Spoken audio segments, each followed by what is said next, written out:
Hello there, welcome to the normal show special toy review. Hey, Percy, you're in the shot. You're in the shot. Go, go. Alright, today we talk about War of Cybertron Siege Ironhide, one of Ironhide, the latest incarnation. But before we talk about that specific toy, I want to talk about that character that I cherish a lot. I've been there since the beginning of the Transformer, which make me very old and ancient, but I think I'm well conserved. Hmm? I'm well regal, and I like the character since the beginning in the cartoon. But a bit like Starscream, there was a big dissonance between the actual toy and the character design and the cartoon. And it was like I find it infuriating because why my Ironhide can be as cool as in the cartoon? And it took a lot of time before they got the good Ironhide look. And before that, we actually had the movie Ironhide. But first, who's Ironhide? Well, most incarnation of Ironhide was that of a veteran, a battle hardened veteran. Hardened?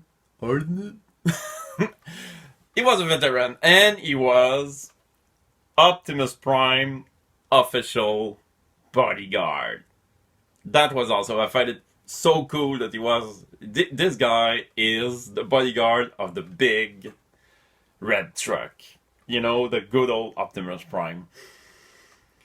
He was like that for a while. Then came the movie. Oh God, it's been 13 years already since the first movie, and they did five of them, and they make Bumblebee, and only Bumblebee was actually good. So yeah, in the movie, Ironhide turned actually into a GM truck because all Autobo were actually GM, you know, because marketing and product placement and Michael Bay. I won't show you, he's very long to transform, so I won't show you in his robot form except here. Bing!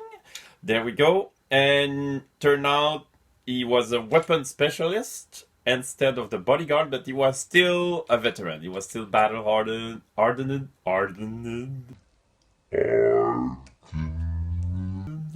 Was still battle hardened veteran. He transformed into a kick-ass truck, and the robot looked, bing, quite kick-ass also. And it took a long time. We have the classic one. I don't have a classic one, and there was also some third party. I happen to have one of them somewhere around, and there was the classic, the animated version, which was quite cute. I gave him to a child. I wonder what happened to him. So yeah, but they're also the masterpiece Ironhide that I cherish more than anything else in my life because it's so great. I won't transform him because it took a long time. It's a fun transformation, but it's an involving one. Trust me, the robot form is awesome, and you also turn into that perfect Nissan Cherry Red. A funny story about the Nissan Cherry Red is that it's only available in Japan. That precise model is only available in Japan. Me and my producer wanted to have one to go on a convention. Oh my god, would that be awesome? But you have to to order one from Japan, and you know the wheel will be on the right. So that's why we need a Patreon. So yeah, crazy stuff. So yeah. So enough about Ironhide. One day I will talk about this one, but today we're not talking about the masterpiece or the movie Ironhide. We're talking about War on Cybertron Siege Ironhide. There we go. Da, da, da, da, da. Now look at this beautiful, chunky, solid, big bad soldier of a robot. I like the way he screams veteran, you know, and his stern expression and his Spartan attitude and and his glorious armor. Yeah, like a glory hammer. Should listen to Glory Hammer. It's very glorious metal, power metal band. And look at all the sculpting detail. We can see most of it here on the arm, on the chest. Also because it's a bit in the shadow, on the thigh. It's kind of, you know, panel-y. This panel, by the way, it's kind of the most fragile part of the design. So yeah, he looked like a wonderful veteran Autobot soldier. He looked the part. He looked like the bodyguard that he is supposed to be.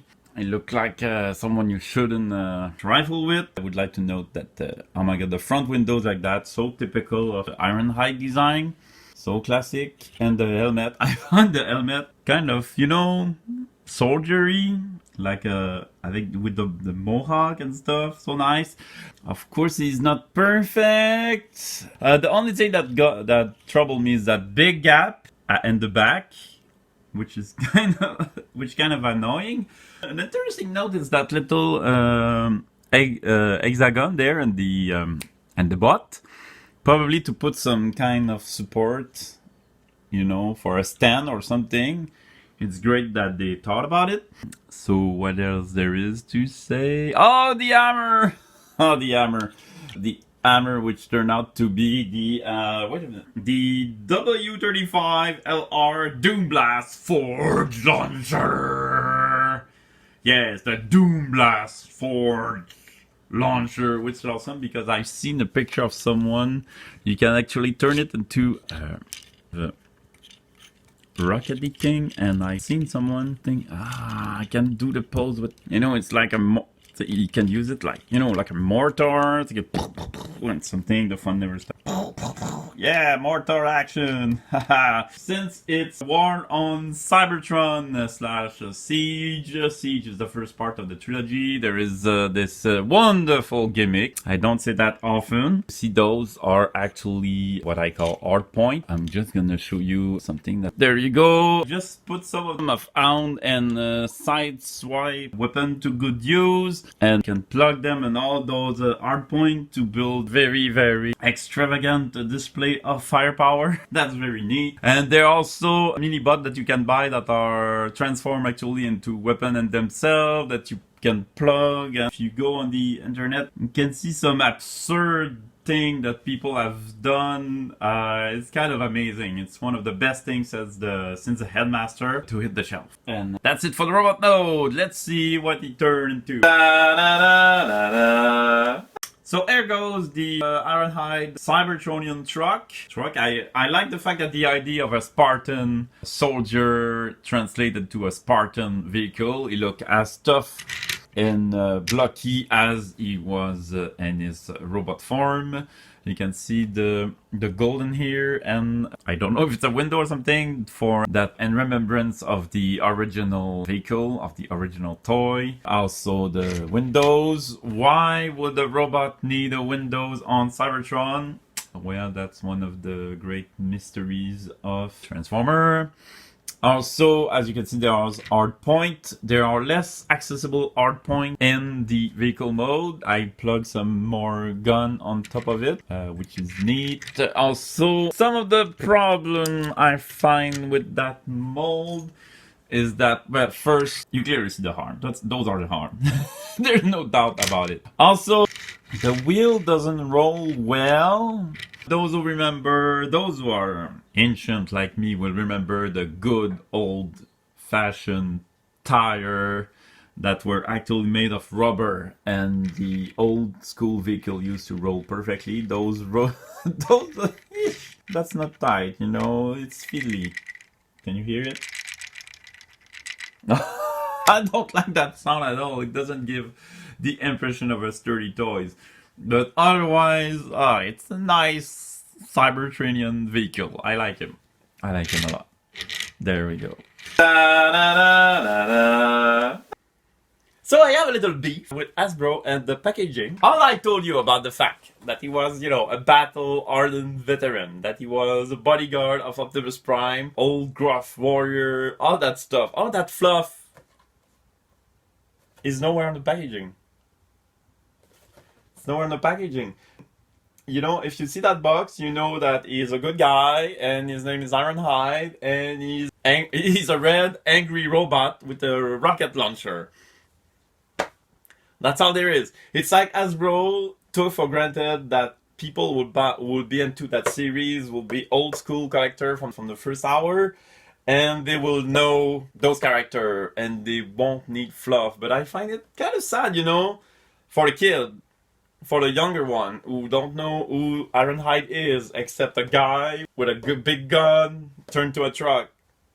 I remember when I was a kid, I was amazed at all the fluff, at all the story, at all the description of the character, and all those things could interact together. And what I used to do scenario in my head, and since we didn't have a lot of money, I used to make all those character, and I used to do all the character on stock paper, and I would do the robot mode and the alt mode, and I will do amazing scenarios based on what I read behind the box at the marketplace.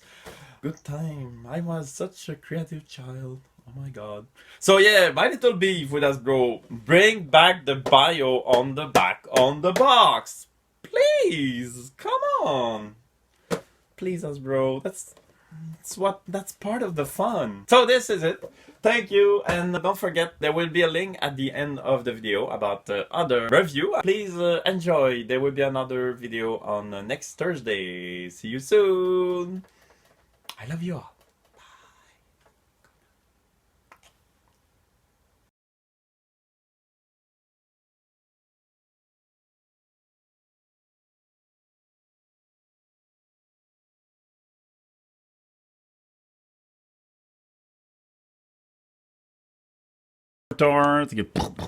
Something the fun never stops.